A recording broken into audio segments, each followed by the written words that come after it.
हिंद दोस्तों। देखिए, सर विद्या फिल्म पर खेसारी यादव का बोल सॉन्ग आ रहा है तीसरा, जिस सॉन्ग का नाम है उठा भोले दानी।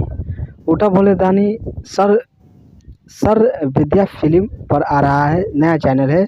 आप लोग को पता नहीं होगा तो हम आपको बता देते हैं। सर विद्या फिल्म पर आ रहा है, जिस गाना के लिखे हैं अखिलेश कश्यप एंड रॉक्स यादव है। कोई रॉक्स यादव है, मतलब दो को मिलकर राइटर लिखे हैं। म्यूजिक दिए हैं आर्या शर्मा। ज़बरदस्त म्यूजिक है, नो डाउट।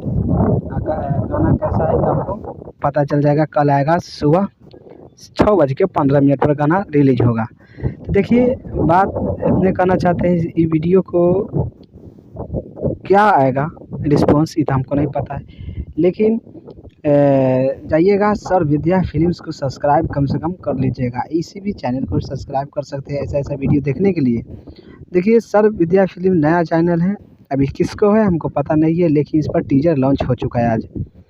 जाकर इसको आशीर्वाद और प्यार देखिए, जितना आशीर्वाद प्यार दीजिएगा उतना उसको बूस्ट मिलेगा। कम से कम कल आप तक 50,000 सब्सक्राइबर कर दीजिएगा। जे टीजर को जे कम से कम ज़्यादा व्यू लाइक और जितना भी जिस चीज़ होता है रिकॉर्ड के मामले में वो सब उड़ जाए। तो देखिए, खेसारी लाल एंड नेहा राज गाना को गाए हैं। नेहा राज और शिल्पी राज दोनों मिलकर गाना गाए हैं, ज़बरदस्त।